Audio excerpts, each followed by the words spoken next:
nuevamente. Estamos muy contentos de poder compartir este tiempo que en la pandemia ha sido pues un refugio principalmente para mí, y es el poder descansar y el poder tener esperanza con la palabra de Dios. El objetivo del tiempo que hemos estado teniendo es que podamos estar conectados a la palabra en tiempo de aflicción, en tiempo de ansiedad, en tiempo de lucha. Lo único que realmente nos puede dar la verdadera esperanza es la palabra de Dios. La semana pasada estuvimos viendo cómo no ceder a la tentación. El pastor Saladín nos estuvo hablando de que en la palabra de Dios tenemos herramientas para no sucumbir a la tentación. Y dentro de la conversación de la semana pasada, habían preguntas con personas diciendo, no, yo nací así, en mi casa yo vi eso, ya yo no voy a cambiar. Y lo que vamos a ver en el día de hoy es si realmente hay posibilidad de cambiar. Yo como cristiano puedo poner la excusa de que realmente eso fue lo que yo vi en mi casa, eso fue lo que yo aprendí, y ya mi colega, mi esposa, mi familia tiene que aceptarme así. Y la respuesta es, ¿qué dice Dios acerca de eso? Y hoy nuevamente va a estar con nosotros el pastor Luis Méndez compartiendo, y nos va a decir si realmente hay posibilidad de cambiar, ¿qué dice Dios? Y queremos empezar pues de una vez. Vamos a darle la bienvenida al pastor, agradeciéndole nuevamente por estar con nosotros. Ya yo creo que la mayoría de los que están aquí lo conocen, y lo que no lo conocen, nosotros los perfiles de lo que están hablando lo vamos a estar publicando en las redes sociales. Pero vamos a empezar, pastor, de una vez. Yo le voy a pedir al pastor Saladín que nos dirija en oración para que podamos empezar con nuestro tiempo. Bienvenidos a los que están continuamente conectándose y a los nuevos. Para nosotros realmente es un privilegio tenerlos aquí. Oremos. Padre nuestro que moras en las alturas, qué bueno es poder entrar a tu presencia, qué bueno es poder adorar a aquel que vive por los siglos de los siglos. Qué bueno es poder reunirnos con este grupo de hermanos para nosotros alimentarnos con tu palabra. Gracias por esta iniciativa de Daniel. Gracias por el pastor Luis que está con nosotros tomando de su tiempo para compartir estos conocimientos. Señor, tu palabra es vida y nosotros la hemos experimentado, pero queremos más, Señor. Queremos que tu espíritu día a día nos transforme y nos haga cada vez más como el Señor Jesucristo. Asiste al pastor Luis. Danos corazones abiertos, y es nuestra oración que tu espíritu se mueva libremente para aplicar tu palabra. Y esto te lo suplicamos en el nombre de Jesús. Amén. Amén. Amén. Gracias, pastor Eduardo, y gracias, Daniel, también por todo esto. Entonces, lo que yo tengo en mente va a ser algo bastante sencillo, bastante breve. Yo creo que vengo con la intencionalidad de despertar más un poco de conversación. Yo lo que quiero es provocar al grupo a la reflexión. Así que yo voy a tratar de reducir el tiempo de exposición para dar más tiempo luego a preguntas, a interactuar entre todos nosotros. Y tal como Daniel decía en la introducción, yo quisiera que hablemos un poco del cambio. El cambio, decía alguien, que es la única real constante en la vida de fe, sobre todo en la vida de fe. Dios nos acepta tal y como somos. No hay absolutamente ningún filtro ni requerimiento cuando una persona desea aceptar a Jesús. Hay gente que dice, pastor, espérese, déjeme resolver algunos problemas en mi vida y después yo me convierto. Entonces no hay que resolver nada, no hay que arreglar nada, no hay que ayudar a Dios. Dios nos recibe tal y como somos. El punto es que Dios nos ama demasiado para dejarnos ahí. Entonces, aunque Dios nos recibe así, Dios está en un solo negocio: transformarnos a la imagen de Jesús. La ilustración que siempre me gusta usar es, si usted ha tenido la oportunidad de ver un escultor, que son artistas realmente, ellos toman un pegotón de cera, no sé ni bien de qué, Y esa gente pone una foto al lado o lo que sea y empiezan con el cincel. Y es impresionante cómo ellos transforman ese asunto sin forma. Lo hacen de una manera tan impresionante que es un arte. De hecho, hay museos que hay que pagar para uno poder ver el arte de escultura. Bueno, Dios más o menos está en lo mismo. Dios nos recibe con nuestra deformación, con nuestro pasado, con todos los líos que vienen en el paquete, todo incluido. Y Dios dice, bienvenido a la vida de fe, te recibimos, te amamos, así, ahora arrancó esto. Eso nunca vuelve a ser el mismo, nunca más. Esa es la idea. De eso es que queremos hablar. Cómo eso funciona, cómo Dios lo hace. Y bueno, y de nuevo lo que voy a tratar de ir rápido en la exposición, preciso, vamos a decir, para tratar de discutir algunos temas. Esta dinámica de estudio se llama Conectando con la Palabra, una iniciativa de Daniel que estamos apoyando, tanto el pastor Eduardo como yo, como otros pastores. Entonces hoy yo quisiera, como se ha anunciado, hablar un poco de cómo puedo cambiar. Y el texto que vamos a usar de base está en Efesios capítulo 4, verso 17 al 32. Esa es la idea. Esta es la pregunta. ¿Cómo podemos aprovechar cada oportunidad para cambiar? Fíjense que cada palabra aquí es intencional, una oportunidad. Estamos en el COVID-19. Bueno, hay oportunidades. En cada situación uno tiene dos posibilidades, ver un problema o ver una oportunidad. El crecimiento es para aquellos que ven oportunidades. Entonces, ¿cómo yo puedo aprovechar cada oportunidad para cambiar? Y cambiar, en esencia, es mejorar, es crecer. De eso es que estamos hablando. Miren una idea aquí. Bueno, Luis Felipe está por ahí, yo lo veo en el chat, que es un especialista de eso. Pero déjenme tratar de explicar qué yo quiero decir con cambiar. Porque hay gente que le llama cambio a cualquier cosa. Pero yo estoy hablando de una transformación. Si vamos a lo físico, que es algo que está muy de moda, y como decía Luis Felipe es un médico de muchas credenciales, está ahí. Esto es lo que yo llamo un cambio. Un individuo que era una cosa y se somete a un proceso que lo convierten en otra cosa totalmente diferente de lo que era. Eso es un cambio. Si ustedes se dan cuenta, cada estatus está determinado por un hábito. Este individuo que está pasadito ahí de peso, eso no es a lo loco. Hay hábitos de alimenticio en este caso. Él come lo que sea, sin ningún filtro, sin ninguna cantidad, sin nada.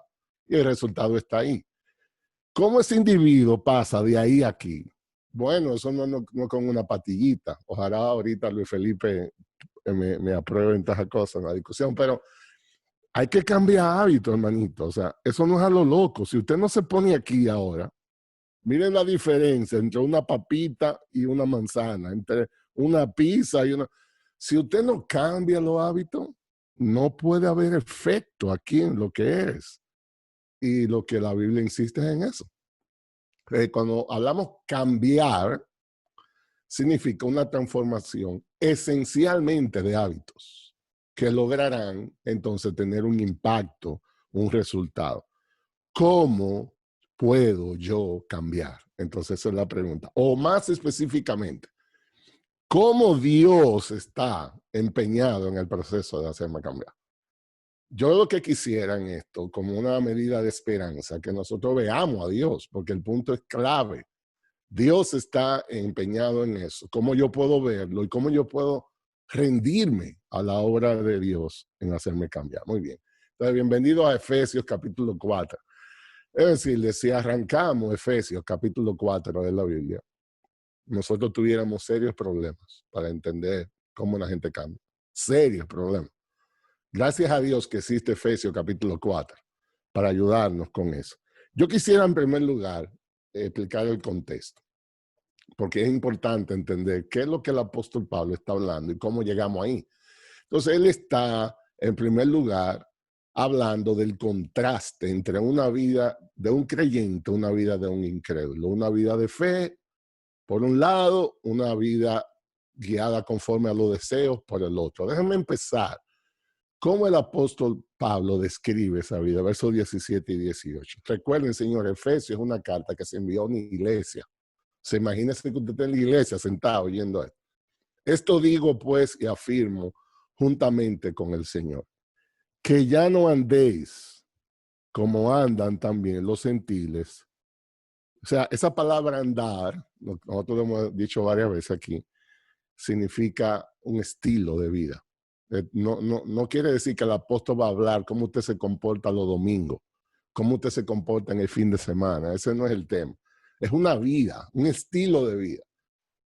Yo le afirmo que ya no vivan, sería, como andan los gentiles.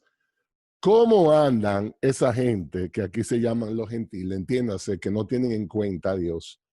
¿Cómo puede el apóstol Pablo describir la vida de un gentil? Aquí va. Él dice, en la vanidad de su mente. Esto es impresionante. O sea, lo primero que el apóstol Pablo quiere decir, una vida caracterizada por no tener en cuenta a Dios es vanidad en su mente. Ustedes saben, a los que están aquí en el chat, a mí me gusta ver los ojos a veces a la gente. Ustedes saben, yo soy de Santiago, de un campo allá. Nosotros allá en Santiago sembramos y ustedes van al Bravo y compran la fruta ya lavadita, arregladita. Y por eso los capitaleños no son tan pacientes. Nosotros en Santiago somos pacientes porque hay que sembrar, esperar que sonazca, toda la lluvia, si no llueve, si llueve. Yo recuerdo a mi abuela, cuando sembraban el arroz y ella estaba limpiando el arroz, ella decía, este arroz es vano. ¿Y cómo que es vano? Bueno, porque abrían el arroz y adivinen qué había adentro. Nada. Eso es vanidad. Es como un cascarón que cuando usted lo abre y trata de buscar, no hay nada ahí adentro. Lo primero que el apóstol Pablo quiere decir en cuanto a una vida caracterizada por los deseos es que en la mente no hay nada, no hay capacidad de pensamiento, lo que sea. Segundo, entenebrecido en su entendimiento. O sea, yo quiero que usted más o menos grafique esto. Vanidad en la mente y esa capacidad de discernir en la vida está entenebrecida, no se ve. Y hay algo más. Están excluidos de la vida de Dios. No hay Dios en su pensamiento, no hay Dios en su mente, no hay Dios en sus aspiraciones. ¿Y cuál es la razón por la cual todo eso? Dice, por causa de la ignorancia, por causa de la dureza de su corazón. Usted, este es el resumen teológico de una persona que no tiene en cuenta a Dios. Y ellos, esa misma gente, primer efecto de una vida así, habiendo llegado a ser insensibles, se entregaron a la sensualidad. Esto es impresionante, señores, cómo la Biblia describe el ser humano.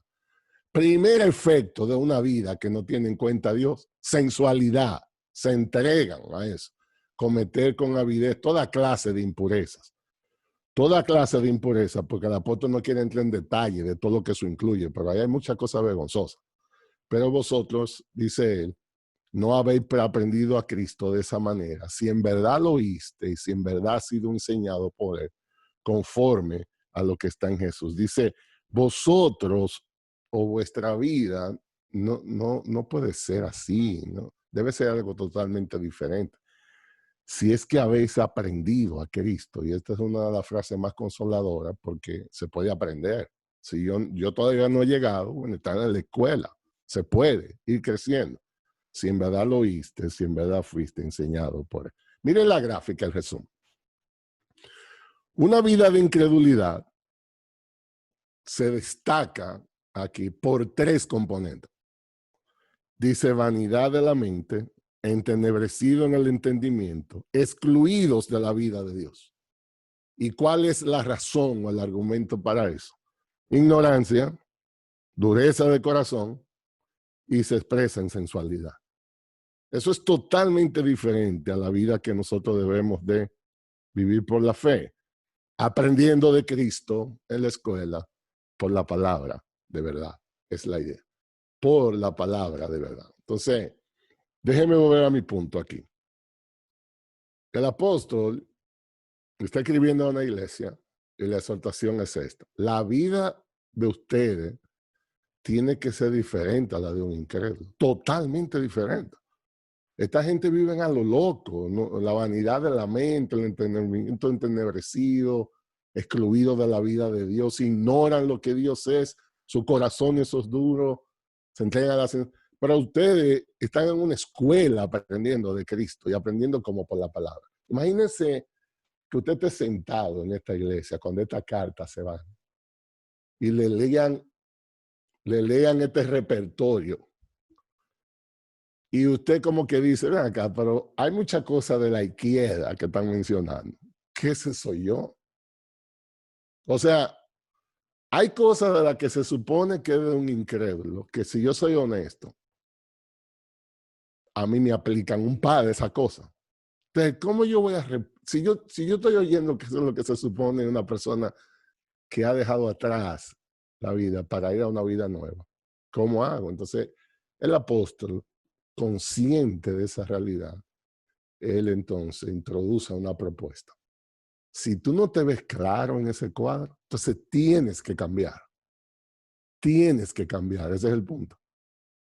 Ahora el punto no es quedarte paralizado, ahora el punto no es llenarte de vergüenza, ahora el punto no es que tú ahora te deprimas. El punto es, si tú no te ves claro en esa transición, tienes que cambiar. No es una opción cambiar. Y eso es exactamente lo que el apóstol va a introducir y es lo que yo quisiera que hablemos. Si hay muchas de estas cosas de aquí que se supone no deben estar, pero tú la tienes, el apóstol dice, vamos a hacer la transformación. El proceso de cambio. Yo quisiera simplemente señalar cómo es que Dios habla de esas cosas. 3 pasos para cambiar. Esta es la exposición más impresionante que existe en la Biblia de cómo el apóstol dice cambiar. Lo primero es, tienes que abandonar viejos hábitos. Tienes que abandonar viejos hábitos. Aquí no hay magia. Aquí no hay patillita. Eso no existe. Si no hay cosas que tú tienes que decir, no va a eso, no va. Mírenlo aquí. Que en cuanto a vuestra anterior manera de vivir, tienes que despojarte de eso, del viejo hombre que se corrompe según deseos engañosos. Una de las cosas que llama la atención es que le ponen nombre, dice un viejo hombre, es la idea. Tienes que dejar cosas del viejo hombre. ¿Sabe por qué ese hombre es viejo? No es porque tiene mucha edad, sino porque está conformado en deseos engañosos. A esos deseos hay que decirle que no. Hay que decirle que no. No hay manera de crecer en eso. Entonces, déjeme volver a verle los ojos otra vez. Escucha esto.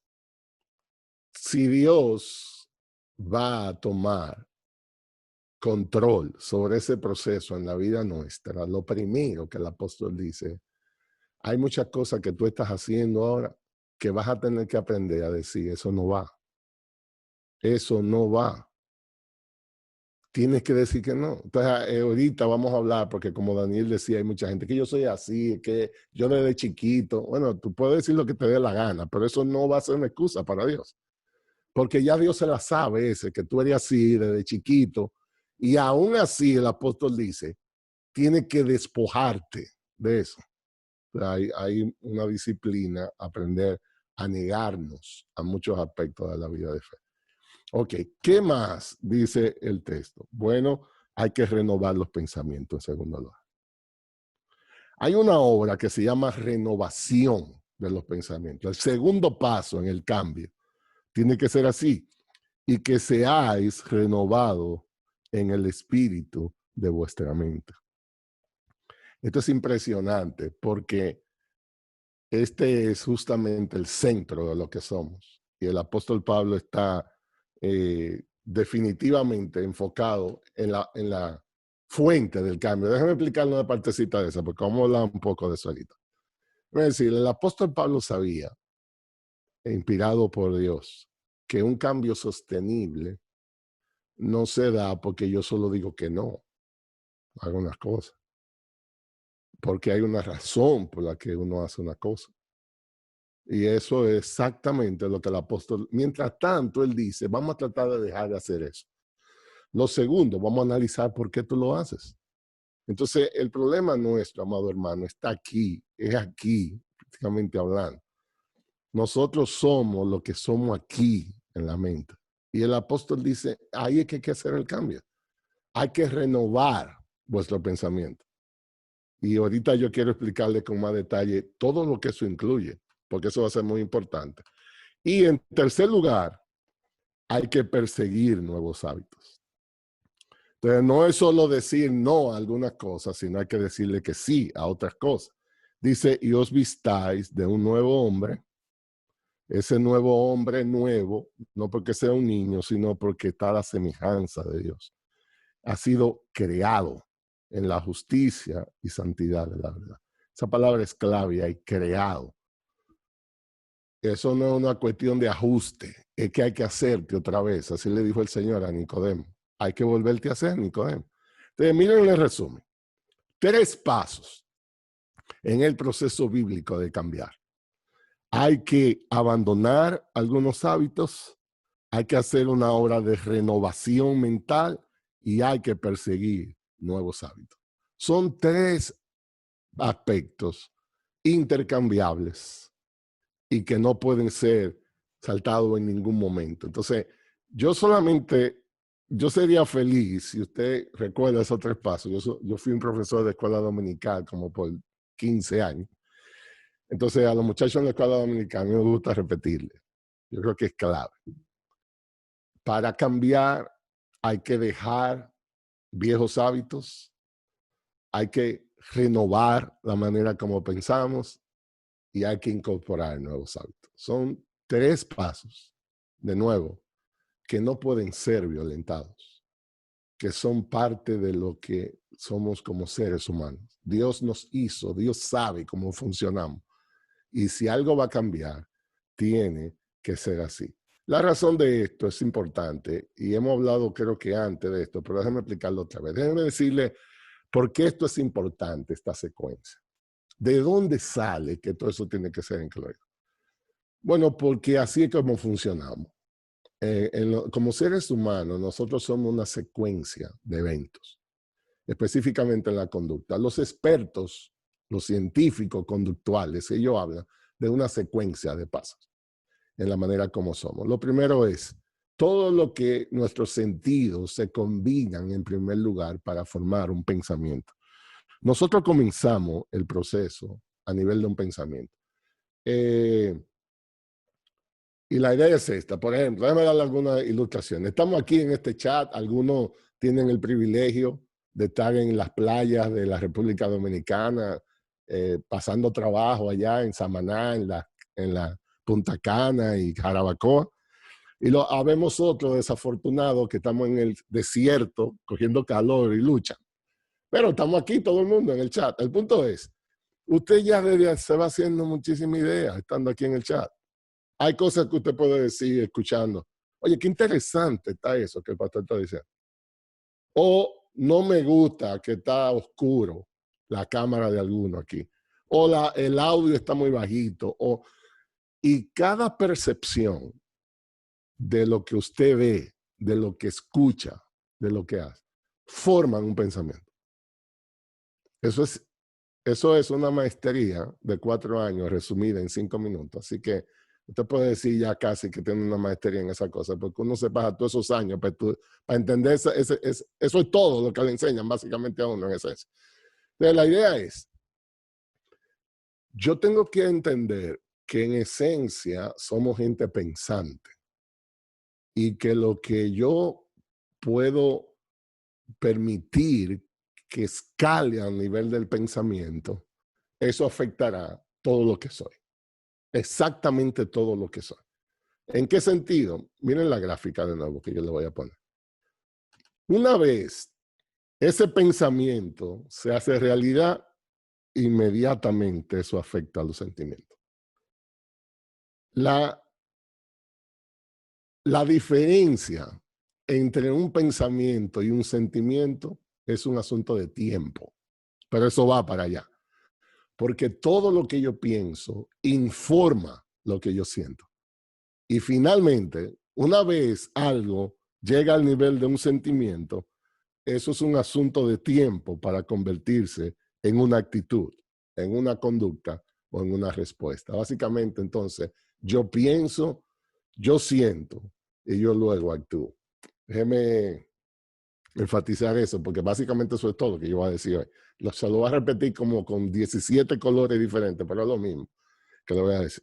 Voy a ponerle un ejemplo aquí, en el sentido más real. Usted está aquí en el chat porque vino interesado por el título y usted oye hablando y usted dice, ven acá, pero eso está como muy complicado o eso está aburrido o lo que sea, y ya usted se desencanta porque hay algo que usted pensó que está afectando cómo se siente y ahorita usted no quiere seguir aquí.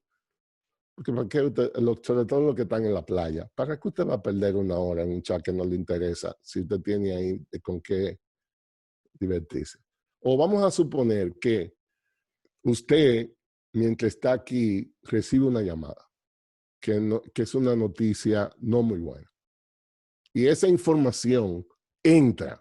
Usted escuchó la llamada que alguien dice, el tío tuyo, no, el vecino, un amigo, parece que hubo un accidente y usted como que no entiende bien qué fue lo que pasó y cómo es que está el tío. ¡Pam! Y ya eso es un pensamiento, hay un problema, hay una realidad afectando a alguien que quiero. Inmediatamente esa información va a los sentimientos. Ya usted se siente como un poquito intranquilo, hay un poco de ansiedad, usted no sabe seguro si hay muerto, si no hay muerto, no me dijeron toda la verdad. E inmediatamente ese sentimiento afecta a la conducta. Ya usted se quiere salir de este chat. Usted va a mandar un mensajito a todo el mundo por el chat que dice, perdonen hermano, tengo que retirar. ¿Y qué pasó? Si estábamos bien hace 3 minutos aquí, tranquilo, hablando, estudiando la Biblia. Bueno, hay una información que entró a la cabeza, se convierte en un pensamiento. Eso inmediatamente se convierte en un sentimiento y eso inmediatamente se convierte en una conducta. Entonces, esto es extremadamente importante. Es en serio que yo le digo, esto es básicamente lo que uno aprende en 4 años de estudio, sobre todo en cosas de consejería. ¿Por qué esto es importante? Entonces déjenme explicar. Porque si vamos a solucionar un problema, sobre todo de cambio, esta secuencia hay que respetarla. Esa es la razón por la cual esto es importante. Por ejemplo, yo no puedo empezar a cambiar simplemente empezando por lo que yo hago. Porque lo que hago es una secuencia de algunas cosas. Y déjeme poner el ejemplo. Yo no sé si usted ha oído donde estos consejeros, que usted le dice, mira, yo tengo un problema con mi hijo. Yo le hablé a mi hijo de una manera y físicamente lo agredí. Y usted se siente mal. Entonces, lo que la persona le dice después de decirle, ay, no haga eso. Tú no debieras hacer eso, eso está mal. Oye, ese es el consejo que tú me vas a dar, porque eso yo me lo sé. Por eso que yo estoy aquí buscando consejos. Entonces, yo no puedo empezar por el tema, no lo haga, porque eso es un efecto de otra cosa. Decirme no lo haga y quedarme ahí no me va a ayudar en nada. Porque yo lo que quiero decir, yo quiero cambiar, ese es el punto. Entonces yo no puedo empezar por el acto en sí. El cambio no se da ahí. Entonces, otra escala, los sentimientos. Entonces, el problema de esta generación es que estamos gobernados por sentimientos. Es una cosa impresionante.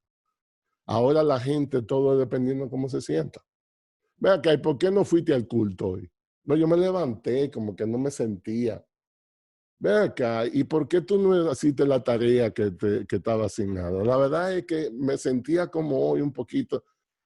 Óyeme, pero ven acá, la vida no puede ser así. ¿Qué usted cree que pasa? Hay algunos empresarios aquí en el chat. ¿Qué pasa si usted tiene un empleado el lunes en la mañana? Vamos a suponer que no haya nada de esto de epidemia, ni COVID, ni nada de esto. 10 de la mañana y el empleado no llega. 12, mediodía y el empleado no llega. Y usted se empieza a preocupar porque es una persona. Vamos a llamarlo. Fulano, ven acá. ¿Te pasa algo? O sea, ¿hay algún problema de salud? No. Mira, ¿qué pasa que tú no llegas? Yo no me sentía hoy como de ir para allá. ¿Qué usted cree que va a pasar con el empleado? Bueno, a menos que usted no sea el hijo de dueño, o quien sea, te lo van a despedir, porque el problema es que eso no funciona así, pero nosotros hoy funcionamos así en muchas cosas.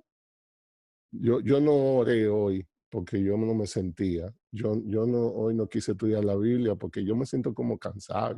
Y si usted observa, una de las cosas que los consejeros hacemos es prestarle atención a las palabras, especialmente a los verbos que la gente usa. Entonces, si usted pone atención a la gente hablando, usted se va a dar cuenta cuántas veces usa la palabra sentir. Yo me sentí, yo me sentí, yo me sentí, pero resulta que nosotros no estamos diseñados para gobernarnos por sentimientos. Cada vez que Dios baja un mandato en la Biblia, nunca hay uno en la Biblia entera que diga, dependiendo cómo tú te sientas. Dios no me pregunta cómo yo me siento. Dios dice, hazlo, simple, se acabó el tema.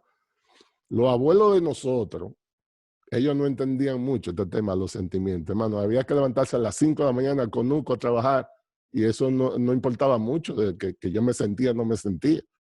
Y ese es el problema, era todo un asunto. Eso significa que si no puede ser directamente por lo que hago el cambio y no puede ser tampoco por cómo me sienta, solo resta un solo nivel para producir un cambio consistente. Y es lo que yo pienso. Es exactamente lo que pienso. La única manera de cambiar es aprendiendo a pensar. La única manera de cambiar consistentemente es cambiar los valores, cómo yo percibo las cosas, cómo yo lo entiendo, cómo es en la mente. Si nosotros cambiamos la manera de pensar, entonces definitivamente vamos a cambiar la manera de sentir y por consecuencia la manera como actuamos. Los hábitos se construyen de una escala que se llama pensamientos. Y eso es exactamente lo que la Biblia trata de advertirnos aquí. Mírenlo aquí de nuevo en el dibujo. Yo no puedo empezar el cambio a nivel de conducta. Yo no puedo empezar el cambio a nivel sentimiento. Este es el único nivel que la Biblia prescribe para un cambio consistente. Y es en la manera de pensar. Y antes de dar un par de ejemplos para terminar, yo le voy a decir entonces cuál es la clave. Ahí entra la palabra. Lo que usualmente nosotros en consejería bíblica hacemos es trabajar los conceptos detrás de las acciones, las motivaciones detrás de la acción. Entonces, el recurso que Dios ha dejado para cambiar no es sustituir pensamiento inadecuado por pensamiento bíblico. La consejería trabaja con lo que yo pienso inicialmente. Y lo que hace es que la Biblia entra a nivel de la mente. Nosotros tratamos con la ayuda del Espíritu Santo de renovar la mente. Renovar la mente. Exactamente despojar la mente de malos hábitos, perseguir nuevos hábitos que están sostenidos por convicciones. Cada cosa que hacemos tiene una convicción detrás. Y eso es exactamente lo que la consejería bíblica busca. Déjeme decirle por qué es importante las dos cosas. Yo no voy a cambiar simplemente por dejar de hacer un asunto, sin entenderlo por qué. Porque eso lo hace cualquiera. En los Alcohólicos Anónimos, una vez yo tuve la oportunidad en Minnesota de colaborar con alguna iniciativa de Alcohólicos Anónimos. Y ellos son gente de cambio, pero ellos no entienden que hay algo aquí que tiene. Entonces a ellos le dicen el alcohol hace daño, qué sé yo cuánto, deja de beber, le ponen límite de beber. Y ellos mejoran por semana y media, por 2 semanas, por un mes. Pero vuelven de nuevo, porque es que eso no funciona así. Yo tengo que tener una convicción. Igualmente, si yo dejo esto y empiezo a hacer otra cosa y no entiendo el por qué, eso se llama legalismo. Eso se llama legalismo. Y usted le pregunta a alguno de los muchachos jóvenes, ¿y por qué tú haces eso? Bueno, eso es lo que a mí me dijeron que hay que hacer, pero tú no entiendes ni por qué se hace, ni por qué no. Eso no es sostenible tampoco.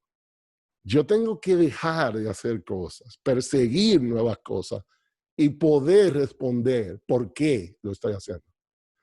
Porque es esa razón aquí que hará el cambio sostenible. Esa es la idea. Entonces, de nuevo, yo pienso, yo siento y yo hago. Y el cambio significa aprender a pensar.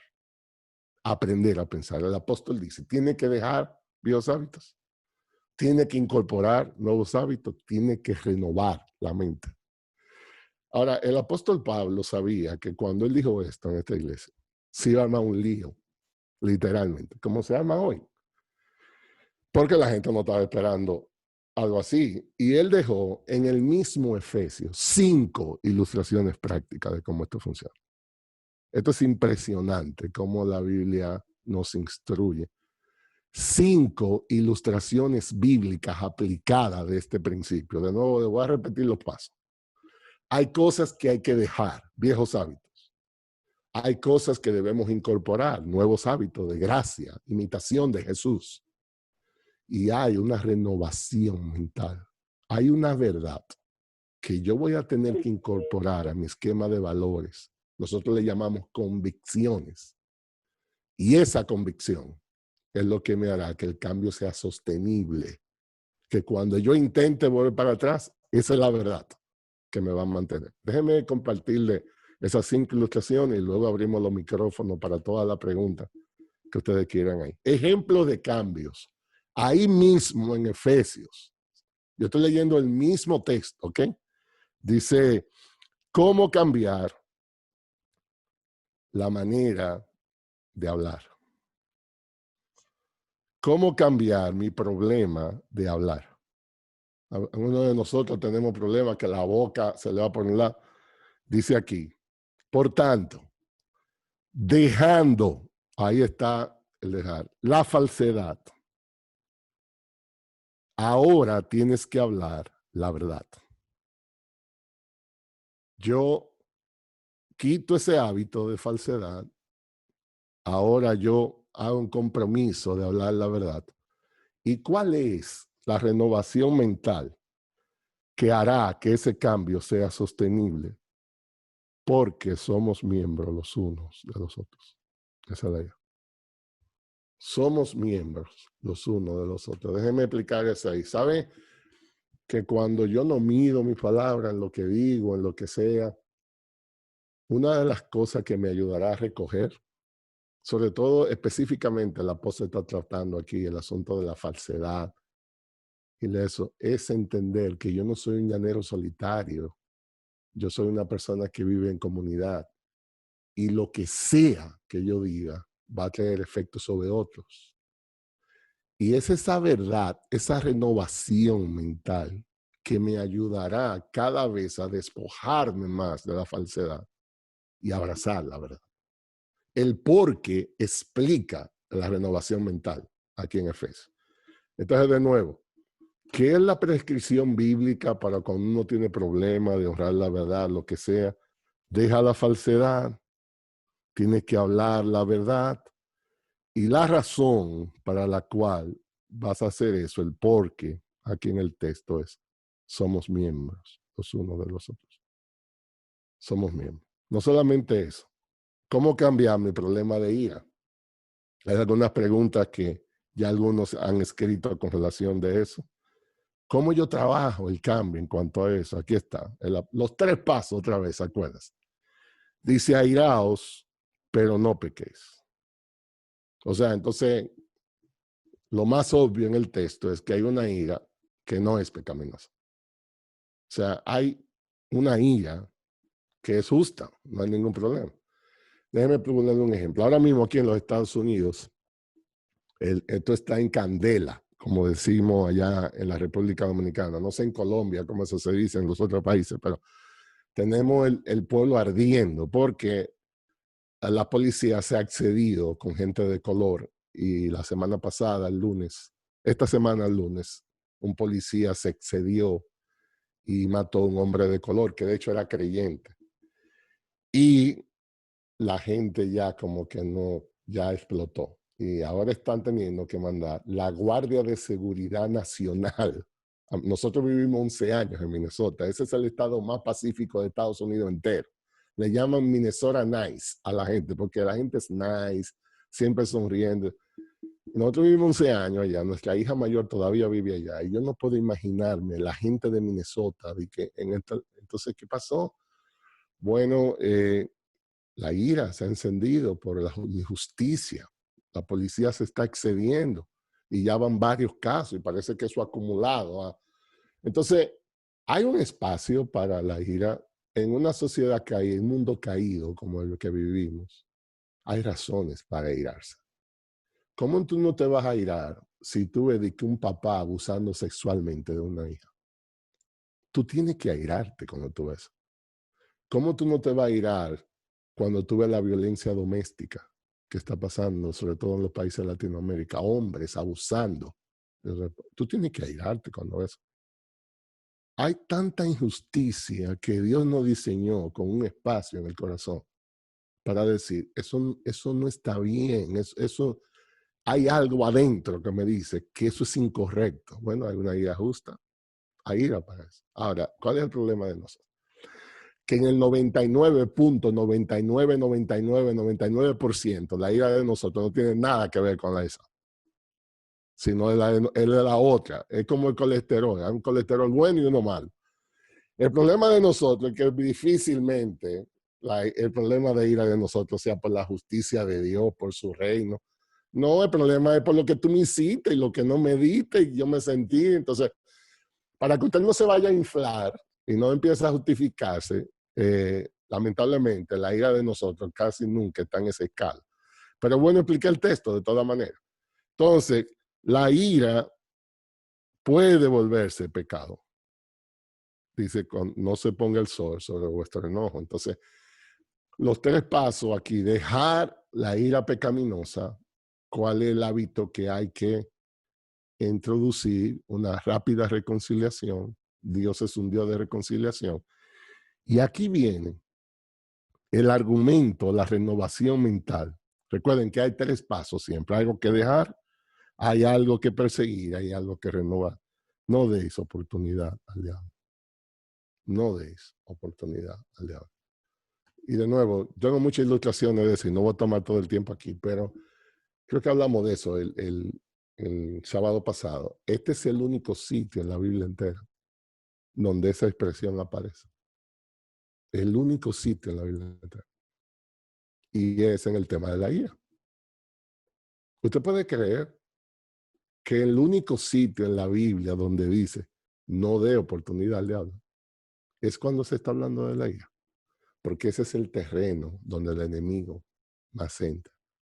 Cuando la ira se desata, se vuelve pecaminosa, entra el caos. Y eso nunca viene de Dios. Dios nunca trabaja en ese terreno así. Nunca. Entonces, hay gente que se vuelve loco por la ira.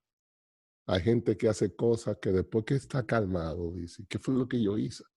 Hay gente que ha matado.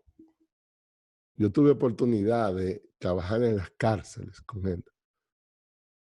Y cuando hablamos, decían, pastor, me volví loco. Me volví loco, no sé ni cómo yo hice eso.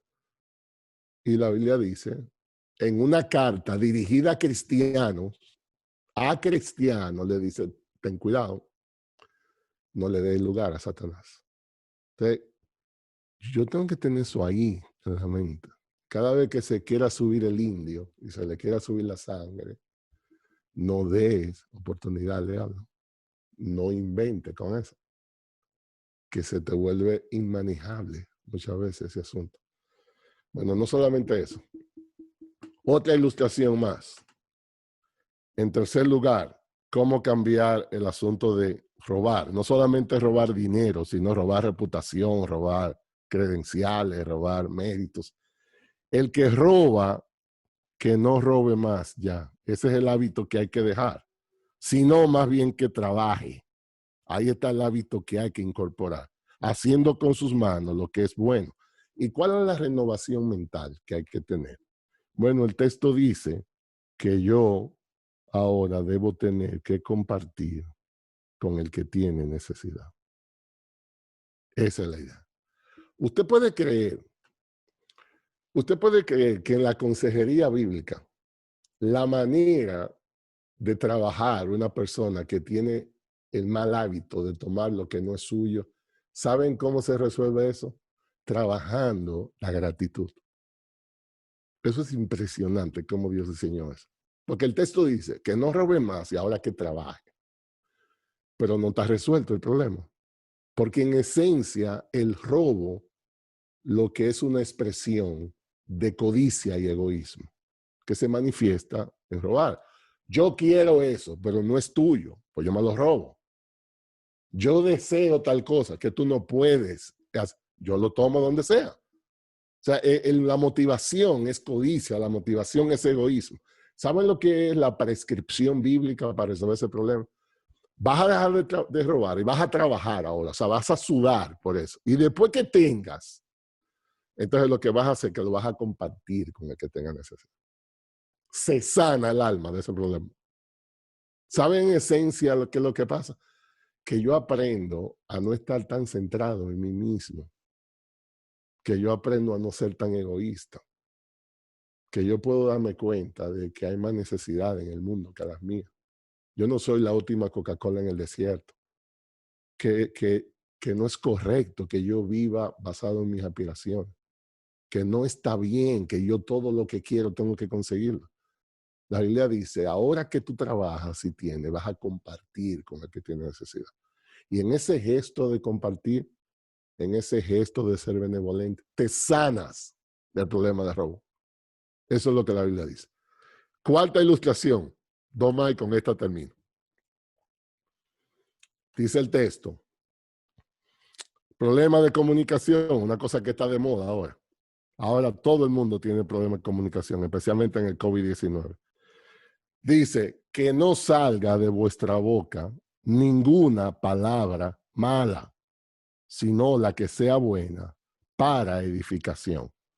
Dice, tú tienes que tratar de que la palabra que no edifica la vamos a eliminar. Tienes que hablar palabra ahora que sea buena, que imparta gracia a lo que escuchan. Esa es la idea, que la gente se sienta animada.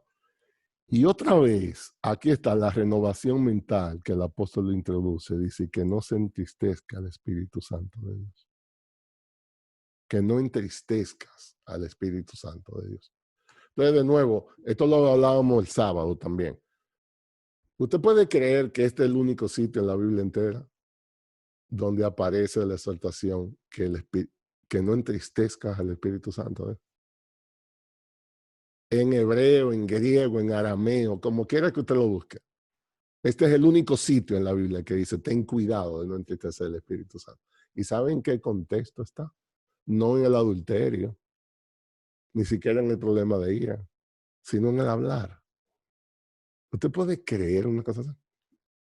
¿Usted puede creer que en la manera como hablamos puede entristecer el espíritu? ¿Usted puede creer que si yo soy una persona que todo lo que estoy lleno es de demanda, de queja, eso puede espantar al Espíritu Santo? Literalmente apagar el poder del Espíritu Santo. Entonces, muy brevemente, ¿qué es eso, apagar el Espíritu Santo?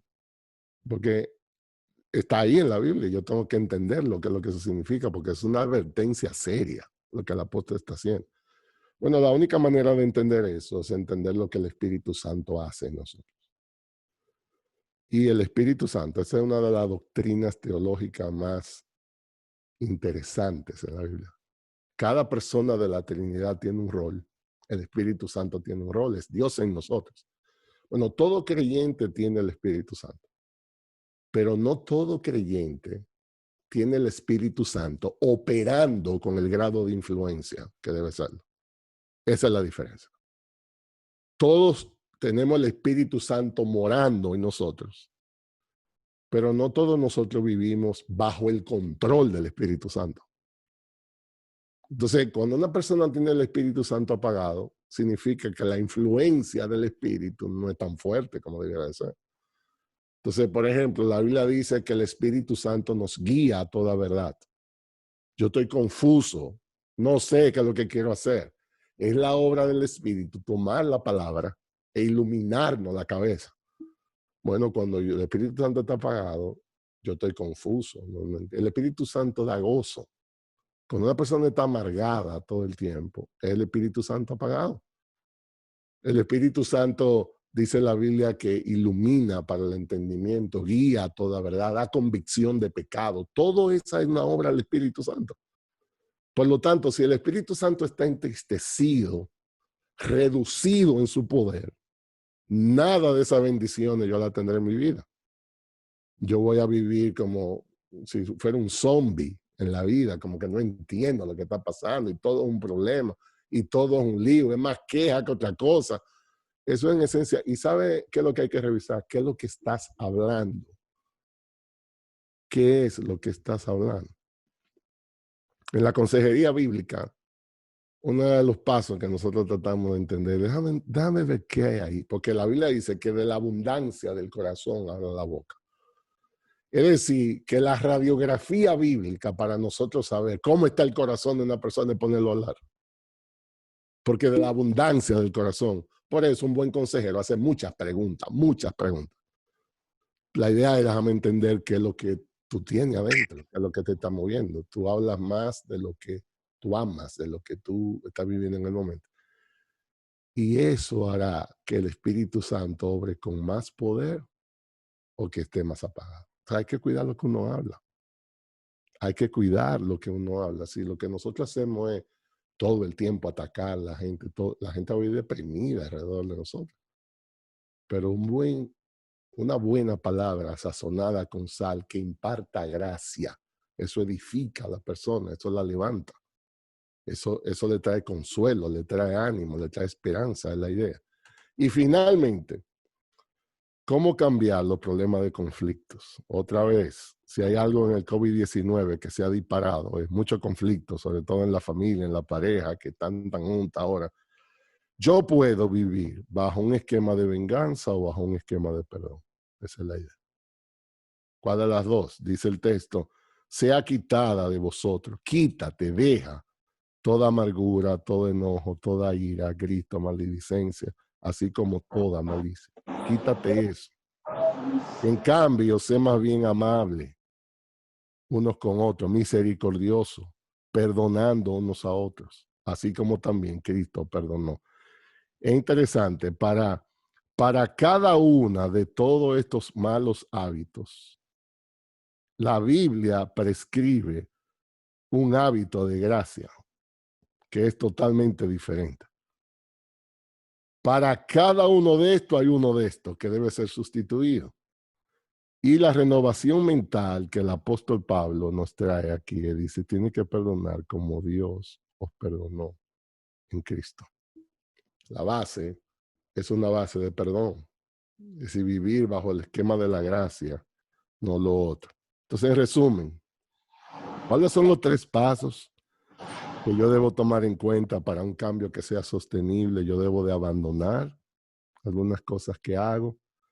Yo debo renovar mi mente con un pensamiento bíblico y yo debo imitar a Cristo en una área que pueda ser de imitación. ¿Cómo podemos aprovechar entonces cada oportunidad que Dios nos da para cambiar? El cambio que necesitamos es por dentro. El cambio que necesitamos es un cambio en el corazón. Y solo Dios puede hacerlo.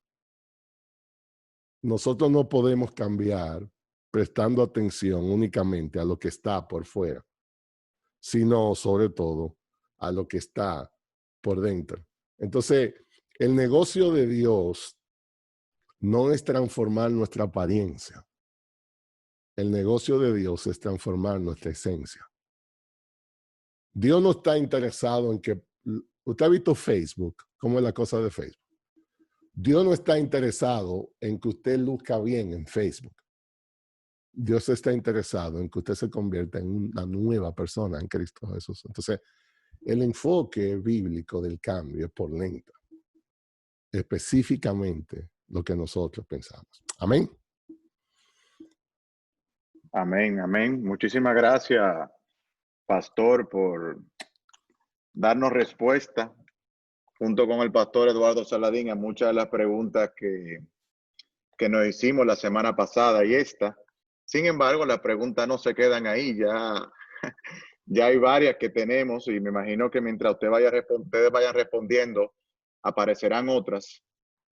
Yo quería comentar algo y es que providencialmente, cuando el pastor Luis Méndez habló de que iba a hablar de este tema hoy, en nuestra iglesia estamos dando una secuencia de mensajes y providencialmente Dios permitió que lo que íbamos a tratar hoy es lo que se va a predicar en nuestra iglesia el día de mañana. Y cuando le consulté a ambos pastores, me dijeron, bueno, tenemos que ver la voluntad de Dios. Dios quiere que la pregunta que se hizo la semana pasada, oigamos respuesta de ambos tipos. Y la verdad es que yo le exhorto a los que están aquí, que quieran oír también. Mañana el pastor Saladín, aunque va a estar en el tiempo de pregunta y respuesta ahora, va a estar predicando en nuestra iglesia bíblica Sola Gracia el mismo texto. Y eso no fue planificado. Uno lo tenía por secuencia y un tema que se le pidió al pastor Luis Méndez, pues usó el mismo texto sin saber que el pastor Saladín iba a tocar el otro. Y de verdad que tenemos un Dios grande en un momento como el que estamos viviendo, que muchas veces no tenemos fuerza y estamos cansados de luchar y no vemos cambio. Pues nos ha enseñado hoy que hay que dejar cosas, hay que renovarse de la palabra de Dios, hay que vestirse de esos nuevos hábitos. Y vamos a empezar entonces el tiempo de pregunta y respuesta. Yo en un rato voy a compartir el link del mensaje de mañana por si alguno de los que están aquí quiere exponerse, pues a esa perspectiva que también va a predicar el pastor Saladín, pues está invitado. Entonces, pastor, le voy a abrir el micrófono a usted también ahora. Usted lo puede abrir, pastor Saladín. Y vamos a empezar con la primera pregunta. Dice una persona, muchos cristianos se escudan para no cambiar en un hábito pecaminoso y dicen, este es mi carácter, me conociste así, tú sabes que mi papá era así y yo heredé eso. En mi caso, mi pareja es una persona que no habla conmigo y se molesta por todo. ¿Puede un cristiano decir que hay áreas pecaminosas en su vida que no puede cambiar? Bueno, la respuesta más fácil es no. Eso no es verdad, que no puede cambiar. La Biblia existe porque el cambio existe. Hay un texto en la Biblia que dice, si alguno está en Cristo, nueva criatura es.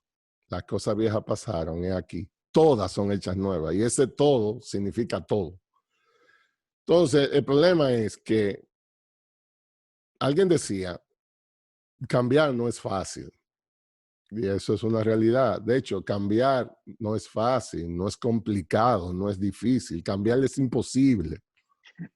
Porque solo Dios puede hacer esa obra en nosotros. El asunto es, la diferencia es decir, bueno, yo sé que el cambio es difícil, pero yo no voy a poner excusas a Dios. Yo no voy a poner excusas a Dios. La mayoría de las veces eso es excusa. O sea, yo vengo de un sitio donde mi papá, mi mamá, y todo eso contribuye a tu personalidad. Obviamente, nosotros somos una acumulación de experiencias.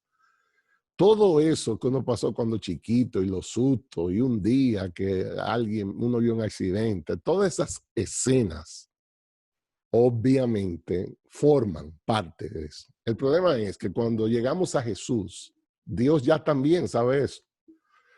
Entonces, una de las razones por la que Cristo fue a la cruz es hacer posible que esté disponible para nosotros todos esos recursos que nos ayudan a cambiar. Y de acuerdo a lo que vimos hoy, la clave es aprender a pensar. Es decir, cada experiencia nos da la oportunidad de procesar la experiencia y llegar a conclusiones. Nosotros somos gente de pensante. Nosotros, todo lo que nos cruza por el lado se traduce en una conclusión mía, de un pensamiento. Yo puedo decir, a mí no me gusta ese presidente porque yo veo cómo él habla y yo llego a una conclusión, pero hay mucho de ese sistema de pensamiento, nosotros le llamamos a veces mecánica de pensamiento, que tiene muchísimos problemas y huecos y distorsiones, irregularidades y muchas cosas sin sentido. Entonces, el Evangelio lo que hace es que restaura un sistema de pensamiento que sea más consistente con lo que Dios es. Y eventualmente en Cristo Jesús, por el poder de su Espíritu y su palabra, toda experiencia del pasado puede ser renovada en el futuro. La Biblia está... Miren un ejemplo sencillo. No va a tomar mucho tiempo porque quiero ir al cuarto bate, el pastor Saladín, a hablar de eso. Pero oigan esto. Piensen en José. Los que conocen la historia bíblica. José. El individuo, sin tener vela en este entierro, los hermanos se pusieron celosos. Yo creo que el problema era más del papá que del muchacho, porque el papá se puso a darle ventaja. Ustedes saben la historia. El muchachito lo agarran y lo tiran en una cisterna que se salvó porque estaba vacía. Y los hermanos dijeron, bueno, pues vamos a venderlo en una caravana de esclavos. Señores, como se vende un par de zapatos, como se venden unos tenis, vendieron a José, un muchacho adolescente. Llegó a la casa de Potifar. El muchachito, el joven adolescente, súper responsable, súper trabajador. Muchachito se ganó la confianza del jefe de la Fuerza Armada de aquel tiempo. Y le dijo, mira, solo, ustedes saben la historia, solo a mi mujer. Yo creo, pero después tú tienes autoridad aquí. Saben la historia, la mujer se enamoró de él. El muchacho prefirió salir corriendo desnudo para afuera, a pesar de lo que sabía que venía, que pecar contra Dios. Preso, mal preso.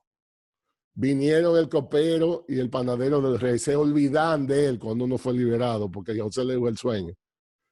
Y aquí está José, segundo en Egipto. Déjeme decirle, si a José lo lleváramos a un psicólogo hoy, yo estoy seguro que le van a decir, no, ese muchacho tiene disfuncionalidades por el abuso que se fue sometido, por la injusticia. Bueno, no.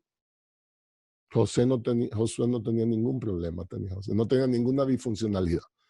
José nunca fue a un estudio bíblico, nunca fue a una sociedad de jóvenes, nunca fue a una consejería prematrimonial ni de membresía, y el tipo estaba nítido. Cuando llegan los hermanos que le arruinaron la vida, literalmente, por su egoísmo, por su celo y por su pecado, los hermanos de José le arruinaron su existencia. José no tuvo adolescencia, José no pudo disfrutar, preso en una cárcel. Y cuando José lo tenía siendo el hombre, el número 2 de mayor poder posiblemente en esa generación, y tenía a los hermanitos ahí, si usted hubiera sido José, o si José hubiera sido dominicano, para ponerlo más benevolente, ¿qué usted cree que hubiera pasado hoy? Y José, cuando los hermanos estaban llenos de miedo, le dijo, cuando se dio cuenta que eran sus hermanos, dice que lloró. Y le dijo, no, tranquilo. ¿Acaso estoy yo en lugar de Dios? Ustedes tramaron mal contra mí, pero Dios lo encaminó a bien para llevarme donde estoy. Y yo digo, ¿y qué era lo que ese tipo comía? ¿Qué era lo que José comía? Porque si eso me pasa a mí, tal vez yo no lo mato, mis hermanos, pero le digo, déjame dejarlo una buena golpeada. Déjenmelo sin comer una semana y media para que ellos sepan lo que yo pasé. No, o sea, hasta lloró y lo puso a comer, lo puso y le dio protección. Entonces, ¿qué pasó ahí? Si hubiera alguien que pudiera excusarse de su vida pasada para decir yo no puedo cambiar, es José. Ese tiene todas las evidencias. Y el tipo estaba súper sano, el tipo estaba súper floreciente, súper amoroso, súper inteligente, súper útil para su generación. Sencillamente, él puso a Dios primero. Esa es la idea. Una vida transformada. Pastor Saladín. Quería darle las gracias al pastor Luis por esa explicación de ese texto tan clara y tan práctica. Quería decir, como en el caso de José, José había llenado su mente con pensamientos de Dios. Cuando él fue tentado, fíjense que él dice que él no iba a pecar contra Dios de esa manera. Entonces, el punto aquí es el siguiente. Como decía el pastor Luis, si yo soy una nueva criatura, las cosas viejas pasaron. Yo sé que hay hábitos pecaminosos también arraigados en mí que tengo que trabajar más fuertemente para cambiar. La persona que se aira, por ejemplo, tiene que trabajar con ese hábito que es dominante en su vida. pero no es imposible de vencer porque somos nuevas criaturas. Si ustedes se fijan, a través de toda la epístola del apóstol Pablo a los Efesios, Pablo ha venido diciéndonos quiénes somos nosotros en Cristo, cómo hemos sido bendecidos en los lugares celestiales, cómo estábamos muertos en delitos y pecados y cómo el poder de la resurrección que obró en Cristo fue el mismo poder que nos levantó a nosotros de los muertos, fue el mismo poder que nos sentó en los lugares celestiales en Cristo, y yo tengo que vivir a la luz de esa verdad. Entonces, el punto es el siguiente: ¿puede un cristiano cambiar en esas áreas pecaminosas? Sí, porque es una nueva criatura, como dijo el pastor Luis. Y ahí uno lo que tiene que hacer es apropiarse de la realidad de lo que nosotros somos en Cristo. No hay ningún pecado que sea imposible de vencer o de mortificar, como decían los puritanos. En Romanos capítulo 6, versículo 6, el apóstol Pablo también dice que nuestro viejo hombre fue crucificado con Cristo para que nuestro cuerpo de pecado fuera destruido. Cuando habla de destruido es para que nosotros podamos vencer el pecado. Y dice, a fin de que ya no seamos más esclavos del pecado. Lo que es, repito, que tengo que vivir a la luz de la realidad de lo que soy.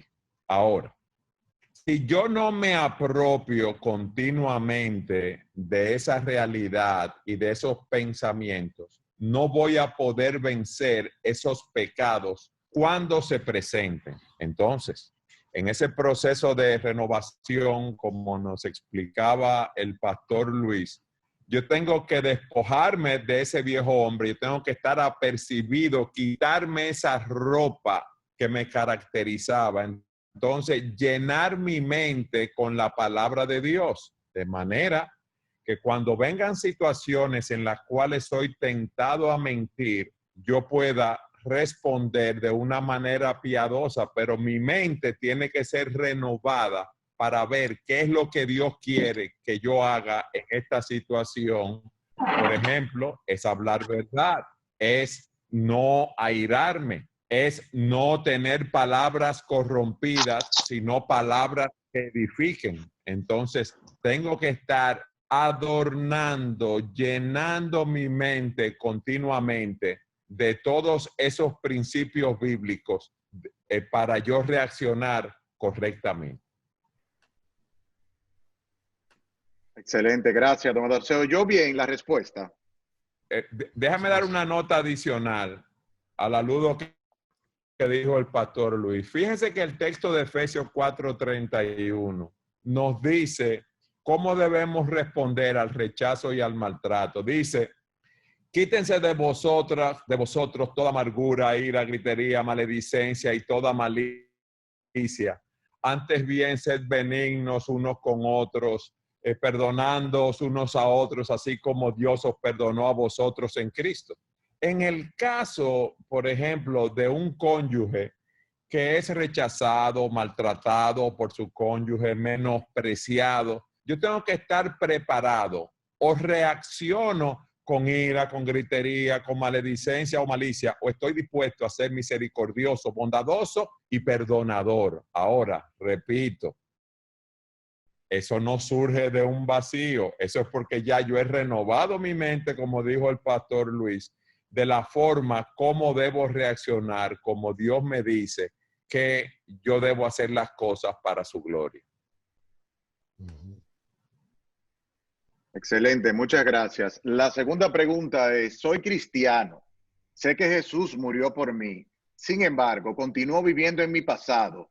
Pecados de mi pasado me atormentan tanto que no puedo avanzar en el presente. Y la realidad es que me entristece mucho ver hacia el futuro, porque he hecho todo tipo de esfuerzo y no veo cambios. No veo cambios significativos en mi vida. Muchas veces he pensado en tirar la toalla, pero estoy consciente que sería la peor decisión que podría tomar. ¿qué puedo hacer para luchar con ese pasado? Ujú. Bueno, el pastor Eduardo citaba Romanos capítulo 6, que también es uno de los textos de mucho soporte en el tema del cambio. Romanos 6:11 dice que nosotros debemos considerarnos muertos al pecado, pero vivo a Dios. Y esa palabra considerar es la clave. O sea, cuando nosotros decimos yo considero algo, o sea, tú estás en una etapa de considerar, tú estás ponderando algo. Tú vas a comprar, tú vas a vender, tú te vas a vestir, tú vas a ver, tú vas a leer y tú estás considerando opciones. Y esa es la palabra que más el Nuevo Testamento usa. Dice considerar. En el asunto de la fe dice, considera las aves del campo, los lirios, que ni siembran ni nada. Y esas criaturas no son eternas y sin embargo Dios la viste así, la alimenta. Hombre de poca fe, y considera, como evalúa bien. Dice, consideraos muerto al pecado. O sea, una obra de consideración. Yo tengo que decir, si nací en Jesús, yo tengo opciones. Una de las cosas que Satanás hace en un proceso de pecado es que te dicta el corazón. No tienes opción. No tienes opción. Y eso no es verdad. En un creyente siempre hay opción. Siempre habrá una opción. Quizá no la ves, quizá porque tú estás tan atormentado, no lo ves. Pero la Biblia en Jesús abre una de las puertas más hermosas de renovación que existe, y es por obra del Espíritu Santo. Hay una ilustración, porque todo esto es mecánica de pensamiento, como hemos hablado antes. En adicciones, por ejemplo, la adicción se da porque ya uno hace un camino tantas veces, que ese camino está pavimentado. Esa es la primera opción cuando se te dan circunstancias. Pero no es necesario que uses ese camino, hay más. Y ahí es que está la labor. Yo recuerdo a mi papá una vez, estando allá en República Dominicana, nos fue a visitar un circo a Santiago allá, un circo mexicano. Y yo recuerdo que no había dinero para entrar a la función del circo. Pero mi papá me dijo, pero mira, vamos a dar un tour cuando el circo está en reposo y tú ves los edificios por fuera y la cosa. Para nosotros, de escasos recursos, ese era el tour. No era ver la función adentro y no verlo por fuera. Pero el punto es que yo recuerdo que había un elefante ahí que estaba descansando. El elefante del circo. Era el mismo elefante, que yo no sé ni cómo caminaba, pero todos los años llevaban el elefante viejísimo. Y el elefante estaba descansando de la función del circo y estaba amarrado de un palito, de una estaca, que sencillamente era ridículo. Y yo recuerdo tener como 11 años. Y a mi papá, ven acá. ¿Y cómo es que el elefante está amarrado a esta cosita de...? Y mi papá, él no supo explicarme. Él más o menos me dio una respuesta y media. Digo, está maestrado. Luego, estudiando consejería aquí, hicieron la ilustración del elefante. Y yo me acordé de 11 años. Esto es lo que el elefante pasa. Cuando el elefante es un bebé, lo amarran de una estaca de eso. Y no tiene fuerzas. Intenta romper, no puede. Lo intenta y no puede. Y se duerme intentándolo y no puede. Él vuelve a intentar hacerlo. Oye, no puede, porque la estaca tiene más fuerza en ese momento. Y ya él graba eso en su cabeza. Ahora, si el elefante le da un galón a la estaca esa, se va el circo entero con todo. Pero en su mente, él dice, no puedo, porque lo intenté 60,000 veces y no puedo. Es mental el problema. El problema es aquí. A eso los expertos en esa cosa ya está maestrado. Amaestrado quiere decir que le repiten una secuencia de conducta tantas veces que la aprende y ya él no sabe hacerlo de otra manera. Nosotros estamos a sí mismo también en muchas áreas de la vida. Hemos intentado alar la estaca tantas veces que nos rendimos. Y Dios dice, y el Espíritu Santo dice, y Cristo dice, estás loco. Estás loco. Si le damos un alón a esa estaca, eso no va a poder sostenerlo. El problema es que, como dice el pastor Saladín, hay que estar primero con una verdad que sea más grande que la que has aprendido. El rescate es llevarnos a una realidad bíblica que sea superior a la conducta que he aprendido. Y eso es exactamente lo que la consejería bíblica hace. La consejería bíblica dice que esto es un hábito que tú has tenido por 15 años, 12 años, y ya tú crees que eso es, pero vamos a aprender una nueva. ¿Cómo se hace eso? En un fin de semana. O sea, yo trabajo adicciones. ¿Usted cree que un adicto deja la adicción? Hoy se levantó un domingo en la mañana, cantó 3 himnos en la iglesia y lloró y la adicción se va. Bueno, Dios pudiera hacerlo, pero eso no usualmente como pasa. La adicción no trabaja así. Ok, vamos a arrancar. Hay 3 pasos, como dice Fez. Hay que dejar, hay que tomar un nuevo hábito y hay que renovar el pensamiento. La persona va bien, al tercer día cae. Otra vez arranca otra vez. Y reforzamos la verdad y reforzamos. Y en un tiempo X, con la bendición de Dios, esa persona aprende un nuevo hábito. Resuelto el problema. Resuelto, sano totalmente. Pero eso no es un fin de semana. Eso no es un asunto. Uno de los problemas que tenemos en esta generación es que todo lo queremos rápido. Nosotros le llamamos rápido, bueno a lo rápido. Todo es rápido. La tecnología. Si usted tiene un internet que se pone como un suero de miel de abeja, así lento, ¿qué usted dice? Esto no sirve. Yo quiero algo rápido. Bueno, pero eso no aplica a Dios. Dios no funciona así. Dios tiene su tiempo para cada cosa. Y es en esa espera, en esa paciencia donde Dios hace el milagro. Es en ese proceso de Dios decirte, confíame y vamos a hacerlo. Es ahí donde está el cambio. No es lo que sucede, sino en el mecanismo que sucede. Entonces, las cosas toman su tiempo, las cosas para hacerse consistentemente toman su tiempo, porque hay que cambiar hábitos. Son los hábitos lo que hacen la persona. Y eso se aplica, como decíamos al inicio, que Luis Felipe es un experto, al peso, la salud de la gente. Hay que cambiar los hábitos alimenticios, hay que cambiar los hábitos de salud, hay que cambiarlo. Entonces, sí es posible cambiar, porque estamos amaestrados por una conducta de años que nos dice lo contrario. Entonces la idea es, yo le digo a la gente, apaga tu emisora y enciende la emisora de Dios. Estás hablando tanto y tan alto que no dejas oír cuando Dios te está hablando. Deja que Dios sea Dios en tu vida, deja que Él te hable, ¿verdad? Síguelo y Dios te dará la sanación que necesita, pero es un proceso, es ley. Pastor Saladín.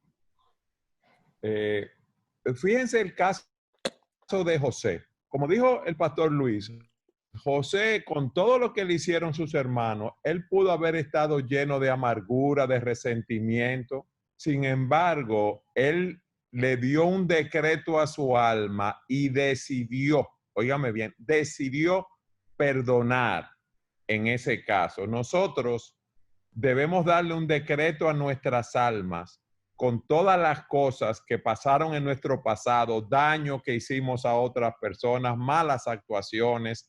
Hay personas que destruyeron sus matrimonios, hay personas que robaron, hay personas que engañaron a otros y los quebraron, pero nosotros somos una nueva criatura y yo tengo que decirle a mi alma, ya eso pasó, mi pecado fue perdonado. En el caso de José, él decidió perdonar a sus hermanos porque vio la voluntad de Dios en su vida. En el caso nuestro, nosotros tenemos que hablarle a nuestra alma y decirnos, Dios me perdonó.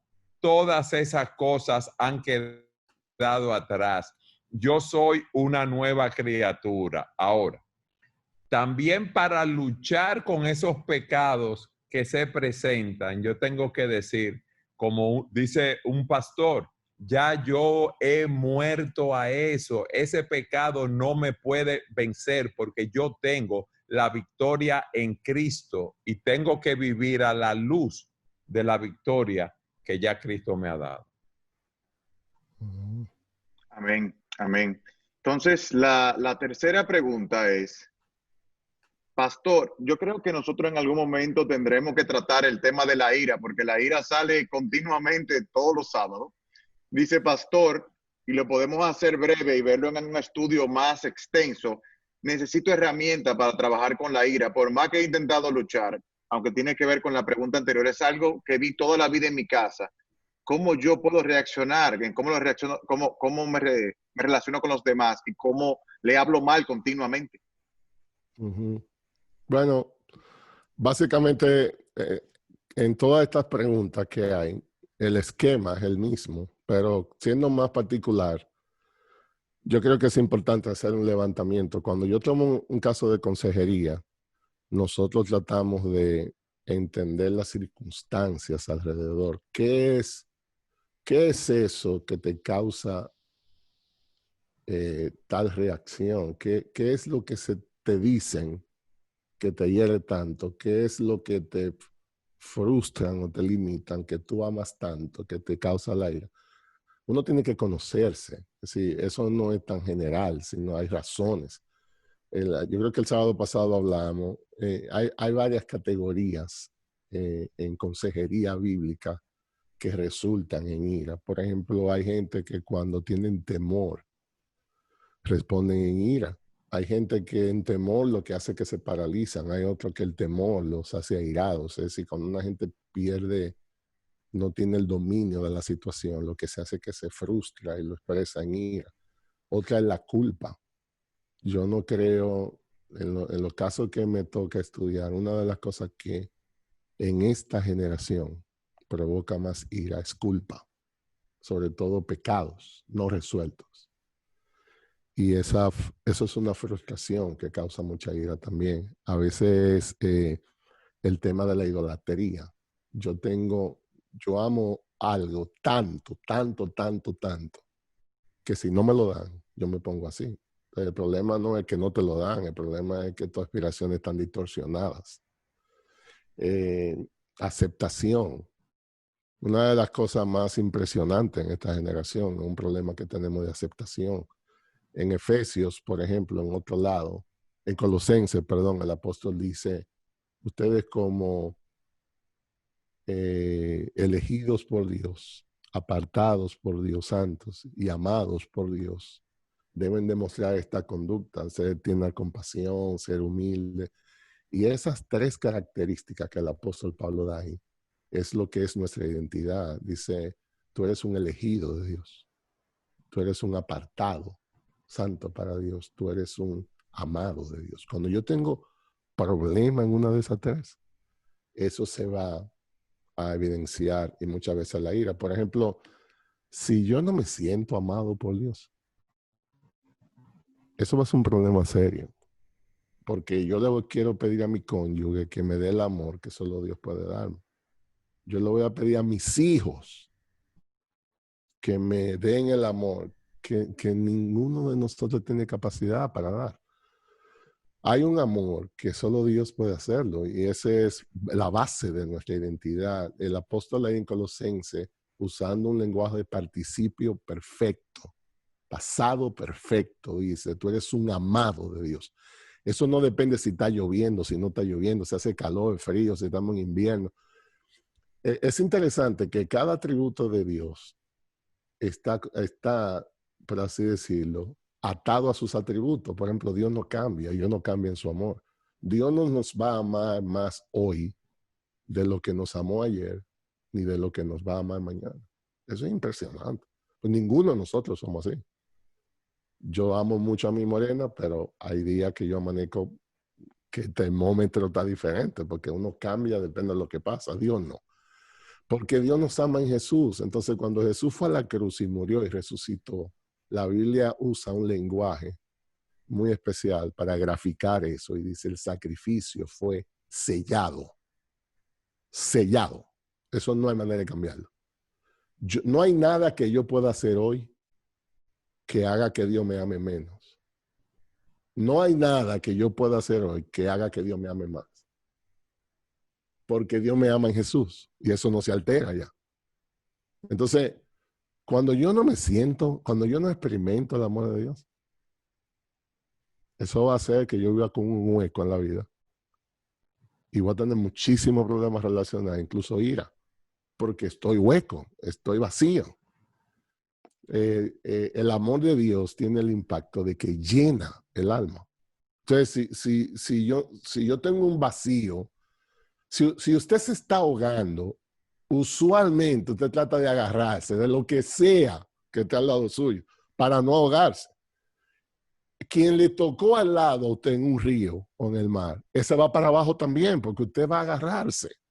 Bueno, emocionalmente pasa lo mismo. Yo siento un vacío por dentro y yo voy a agarrar lo que me queda al lado para llenarme de eso, pero eso no, solamente lo da Dios. Entonces, todas esas son causas de ira que en un proceso de consejería hay que examinarlo uno a uno para ir corrigiendo. Entonces, es un pecado que es trabajable, es un pecado que Dios, usando su palabra y su espíritu, puede perfectamente sanar.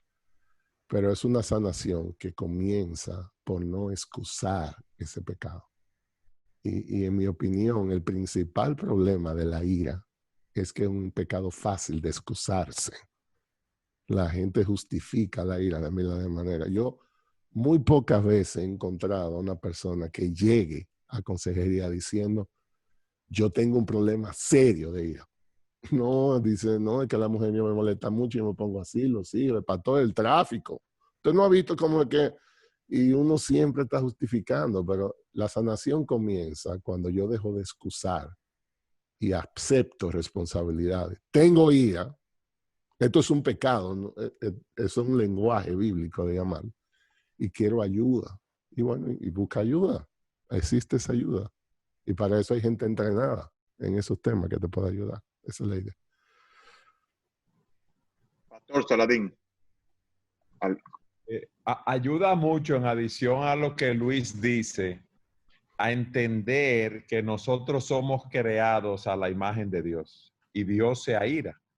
Y la ira es un descontento del alma cuando nosotros percibimos algo como malo, lo cual merece un castigo, una retribución, un pago porque está mal. Lo que pasa es que Dios se aira por causas justas. Cristo se airó cuando en el templo habían hecho un lugar de negocio y mercaderes en la casa de su padre y se airó. Era algo que estaba mal. Nosotros, como creados a la imagen de Dios, nos airamos cuando percibimos algo mal. Cuando sabemos, como Luis decía en la charla, que se ha abusado de un niño, se le ha hecho daño a una persona o alguien, hasta un policía, como Luis decía, que cometió un hecho que quizás en ese caso en Estados Unidos mató a un hombre inocente, nosotros nos indignamos y decimos, bueno, eso está mal.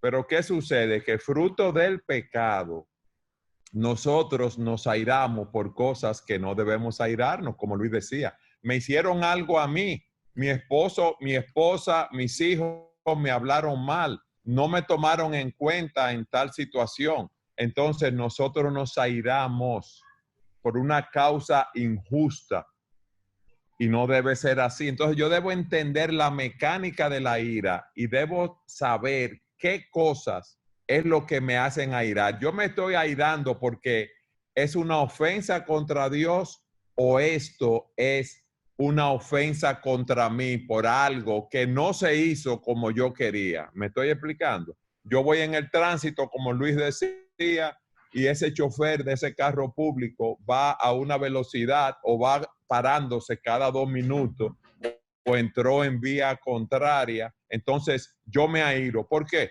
Porque yo no quiero que las cosas sean así.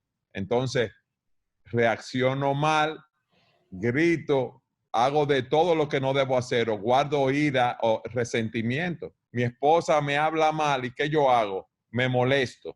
¿Le doy un tratamiento bíblico a esa ira? No, me quedo callado, guardo resentimiento, llevo contabilidad, después vengo y exploto. Pero entonces yo me estoy airando porque se ha hecho algo mal, pero estoy reaccionando de una manera equivocada, de una manera pecaminosa. Y por eso debemos estarle hablando a nuestras almas continuamente, viendo qué es lo que está sucediendo y cómo yo lo estoy procesando en mi mente. Por eso tengo que estar renovando mi mente continuamente.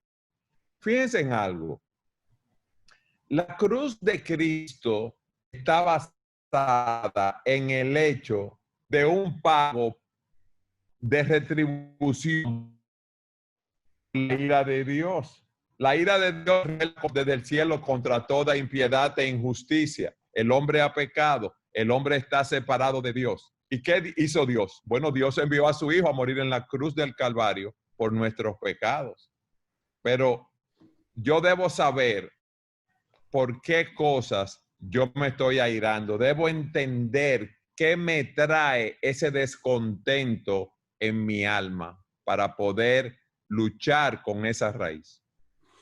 Excelente. Y déjame agregar algo más, Daniel, a eso que decía Eduardo. Yo creo que el pastor Eduardo dijo algo que es clave en el tema del mecanismo de responder inadecuadamente. Si vamos a ser certeros en el trato de la ira, lo primero que usted tiene que reconocer es que el problema lo tienes tú, no el que está al lado. O sea, la gente dice, pastor, yo me airé porque mi mujer me hizo esto, mi esposo me hizo, mis hijos. Pero esos son instrumentos que hacen que se destape un problema que tú tienes adentro. La ira no entra, la ira sale. La ira ya estaba adentro. Solo esperaba una oportunidad. Los infectólogos ahora hablan de que hay gente que son asintomáticos con el virus, lo tienen el virus ahí, pero por alguna razón todo lo que ellos esperan que pase con la persona no se da, las reacciones, pero lo van transmitiendo donde cruzan. Entonces, la ira se sana yo admitiendo que tengo un problema. Entonces, ¿por qué sale cuando mi esposa me dijo lo que me dijo? Bueno, hay un activador de la ira, pero la ira la tienes tú. Nadie te la entró. Eso salió. Entonces, yo creo que ese es un buen pensamiento para, de una vez y por todas, resolver el problema de excusar tanto el problema. Entonces, hay gente que le dicen lo mismo y no se ponen así. Hay gente que dan el mismo trato y no se ponen así. Entonces, nosotros usamos una ilustración de un elevador, de un ascensor. Cuando usted está frente a un ascensor de su elevador en los edificios altos y usted le puncha el botón, se abre la puerta. Usted entra, puncha otro botón, se cierra la puerta y empieza a subir. Bueno, pero eso es porque hay un elevador ahí y hay un panel de cosas. Pero si usted se va a una pared blanca cualquiera del edificio y empieza a darle a la pared y a punchar, ¿qué va a pasar? No va a pasar nada porque ahí no hay nada. Entonces yo le digo a la gente, hermanito, quítese esos botones. Quítete esos botones, que no importa lo que punchen, no va a pasar, no se va a abrir ninguna puerta porque no hay panel. Entonces a veces nosotros hay gente que dice, ay, no me punche por ahí. Usted no ha oído esa expresión que hay gente. Si me puncha, me vas a encontrar. Entonces, toda la vida poniendo cerca de que no me punche. No, hombre. Deja que te punche. El asunto es que tú te quites esos botones, que tú no te pongas así porque te digan eso. Entonces, como hemos hablado, José no tenía botones. Al tipo le podían decir lo que sea y él estaba tranquilito. Él no se ponía así. Entonces, yo creo que la sanación, para resumir esta parte, comienza primero dejando de excusar el problema, asegurando que hay esperanza en Jesús por el poder de su palabra y del Espíritu y buscando ayuda de alguien que realmente pueda caminar contigo en cuanto a eso. Bien, perfecto, gracias. Y dice alguien, ¿y cuándo separar un hábito pecaminoso de un problema mental? Por ejemplo, ¿cómo puede cambiar un cleptómano? Esa es una excelente pregunta. En adicciones, sobre todo, déjenme hablar específicamente del tema de adicciones, porque yo sé que hay muchas escuelas y posturas en cuanto a eso. En adicciones hay una combinación usualmente de un problema orgánico y de un problema espiritual. Yo soy de los que creen que cuando hay un proceso que se hace completamente, el orgánico debe ser evaluado. Si una persona me llega para un proceso de consejería bíblica en cualquier aspecto de adicción, primero tiene que ir a un neurólogo. Yo no comienzo mi proceso si no hay un neurólogo en juego que me asegure que el cerebro como un órgano físico está en buena condición. Porque la adicción afecta el cerebro. Y no importa el intento que yo haga con la persona, con la Biblia, orando por él y todo, que es la real sanación. Pero si la persona mentalmente no está preparada para entender verdad, aplicar la verdad, no va a funcionar. Entonces, yo creo que en un proceso, por ejemplo, como eso, la parte orgánica lo que hace es que posiciona a la persona a estar lista para un proceso que realmente lo va a sanar. Yo no creo que las pastillas sanan de eso. Pero yo sí creo que los profesionales de la salud, que sobre todo, por ejemplo, un neurólogo, una persona que se pasa no sé cuántos años estudiando todo este asunto, cómo funciona, ellos son capaces de decir el efecto de ese mal hábito, todavía el cerebro está respondiendo bien. Entonces ya yo estoy listo. Yo tengo 100% la convicción de que lo que sana es Dios con el Espíritu Santo orando. Yo no negocio la sanación fuera del esquema bíblico. Por eso yo con los alcohólicos anónimos no me canso de decir, uno puede ayudar, pero no se va a sanar la persona porque no le dan, no lo renovan mentalmente. Ahora, igualmente, una persona que tenga deficiencia mental no va a entender la palabra. No la va a poder entender, no importa cuánto yo se le explique en una oficina pastoral. Entonces, se necesita atención a ambas cosas. La parte orgánica posiciona a la persona para iniciar un proceso de sanación y la parte bíblica es la real sanación, porque la persona se sana mentalmente primero en cuanto a eso, pero tiene que haber una combinación de ambas cosas, esa es mi posición. Pastor Saladín, ¿algo que agregar con respecto a eso? No, ahí habla un general de 5 estrellas, yo me quedo callado. Bueno, bueno. Entonces, esta pregunta dice, te trata desde otro punto de vista, ya no la iré, dice, con todas las deudas que me ha dejado el COVID, con la falta de trabajo, estoy sumamente ansioso. Me paso todo el día pensando en qué cosas puedo hacer laboralmente para poder pagarla. Esto me ha aislado de mi familia y la verdad, me siento como si tuviera el comienzo de una depresión. Es un callejón sin en un callejón sin salida. ¿Cómo puedo salir del estado en que estoy? A mí me gustaría el pastor Eduardo que responda a esa parte. Bueno, él mismo se ha atrapado en esa situación. Lo primero que debemos ver es la soberanía de Dios. Vamos al caso de José. ¿Qué vio José en todo momento? Bueno, mis hermanos actuaron mal contra mí, todo esto ha pasado, pero Dios fue que lo permitió. El COVID, esta situación que estamos viviendo, está en las manos de Dios. A Dios no lo ha tomado por sorpresa. Dios es el gobernante número 1 del universo. Entonces, ¿qué tiene que hacer esa persona? Es bueno, entonces, ver la situación, hacer una evaluación, cuáles son los ingresos que tiene, cuáles son los egresos, cuáles son los compromisos para ver cómo va a enfrentar esa situación. Pero debe ver a Dios, debe hacer un plan, debe buscar consejos si hay cosas que no pueda entender de cómo manejar ese plan, debe orar a Dios que lo guíe y descansar en Dios, o sea, hacer su plan y empezar a trabajar y decirle, Señor, esto es lo que yo voy a hacer, guíame, oriéntame a través de tu palabra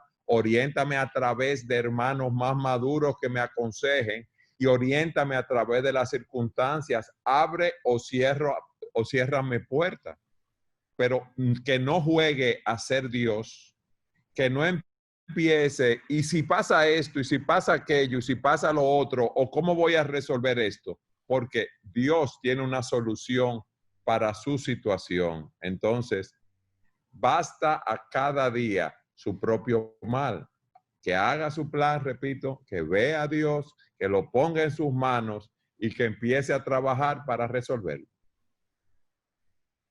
Amén. Amén. Yo voy a hacer la última pregunta porque ya son las 7:40. Hay muchas más, pero la dejaremos y la iremos insertando como hicimos en el día de hoy con los temas que vamos a tratar.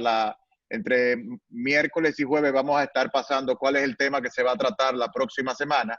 Pero esta es una persona que escribe, ¿cómo puede uno dar consejo a otros para inducirlo al cambio sin que el otro se enoje? A veces es muy difícil, pues a nadie le gusta que le digan que debe cambiar en algo. ¿Puede uno autocambiar o es recomendable en la mayoría de las veces ir apoyado por un pastor o un amigo? ¿Se le puede pedir prestado la varita mágica del pastor para lograr que el otro no se enoje? Bueno, la respuesta dominicana, eso es. El cambio es un proceso que demanda mucha energía, mucho enfoque. Y siempre es más efectivo cuando uno va acompañado. Esto no es cuestión de deseos, nada más. O sea, ahora, de nuevo, el problema es que esta generación está salpicada de todo fácil, de todo rápido. Y hay gente que se confunde, y hay gente que todo es positivo. Yo estoy positivo, pastor. Él está positivo el domingo, por el martes se le olvida la positividad. Entonces, eso no funciona así. Yo creo que lo ideal es alguien que te mantenga bajo contabilidad, alguien que te haga preguntas difíciles, alguien que te ama, pero que no te tenga miedo, alguien que te... Yo creo que el mejor regalo que uno le puede dar a otro es desafiarlo a crecer. Yo creo que todo el mundo tiene espacio para crecer en cualquier área de la vida. Señores, yo aquí en los Estados Unidos trabajo con atletas profesionales del béisbol. Son personas que están al máximo nivel de ese deporte y ellos no están conformes. Esa gente tiene números, algunos de ellos tienen números para un salón de la fama y ellos no se conforman. Ellos entran a ese gimnasio todos los días, ellos entran a esas prácticas diciendo, yo tengo que superarme a mí mismo. Es que ellos no ven conformo con poner los mismos números del juego pasado. Sí, y yo me quedo pensando, y estos son gente con dones extraordinarios que llegan al máximo nivel de una disciplina y todavía ellos, y usted lo busca en cualquier área de la disciplina. Hay gente que tiene mentores, hay gente que tiene otro que va más adelante, hay gente que tiene alguien en quien abrirle el corazón y confiarle, saber que puede guiarle. Entonces, nosotros estamos hablando de lo más importante de la vida, que es la vida cristiana. Yo creo que es todo lo que colabore y ayude para hacer el cambio más sostenible es bueno. Es bueno. Entonces yo no creo que uno solo a lo loco, eso se va a lograr. Para eso existe una iglesia. Nosotros somos gente de comunidad. Nosotros insistimos que la santificación es un proyecto de comunidad. Nadie se santifica en una montaña solo, meditando. Usted tiene que estar con gente que lo moleste. Usted tiene que estar con gente que lo haga enojar. Eso es parte para desarrollar los anticuerpos. Si nosotros no estamos en comunidad, nosotros no nos vamos a conocer. Esa es la realidad. Usted ha visto a los solteros. Una de las cosas que yo más disfruto de la consejería prematrimonial, esa gente tiene la cabeza. Yo no sé en qué mundo en que yo vivo. Entonces después se casan y entonces empieza a salir todo porque ellos nunca habían tenido una persona 24 horas al día al lado, y entonces que la pata de diente, que como abre la ducha para bañarse, que la ropa, que no la ordena. Bienvenido al club, hermanito. Ahora usted se va a dar cuenta todo lo orgulloso que usted es. Ahora usted se va a dar cuenta todos esos malos hábitos, porque usted tiene al lado a alguien ahora que continuamente está observando todo lo que hace. Entonces, yo no sabía que yo era tan egoísta hasta que yo me casé. Yo pensaba que yo era Jesucristo chiquito, pero desde que yo me casé y la morena me empezó a entrar, yo me di cuenta de que lo egoísta que yo era y cómo yo primero pienso en mí antes que en cualquier cosa. Entonces, yo creo que si estamos hablando de santificación, eso es justamente el término bíblico para cambios en la vida de fe. Es un proyecto de comunidad.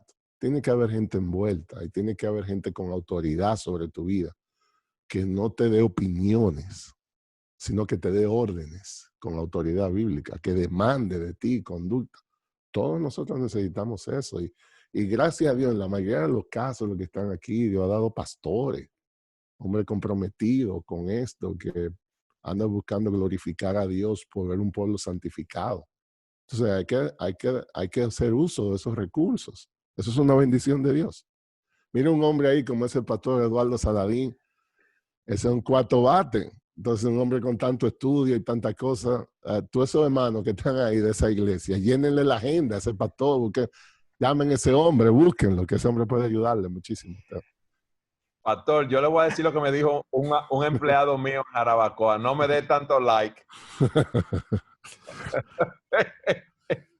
Está bueno. Doctor Saladín, ¿usted tiene algo que agregar sobre la última pregunta? No, ya no fue un general de 5 estrellas, ahora habló un teniente. Bueno, pues, no, excelente, pues, la verdad que muchísimas gracias a todos los que se conectaron hoy, y la verdad que muchísimas gracias a tanto al pastor Saladín como al pastor Luis Méndez. Siempre es un privilegio poder tenerlo aquí y poder ser bendecido a través de la palabra de Dios que ustedes han estado compartiendo. Gracias de todo corazón, y la verdad que nos vemos la semana que viene, si Dios lo permite.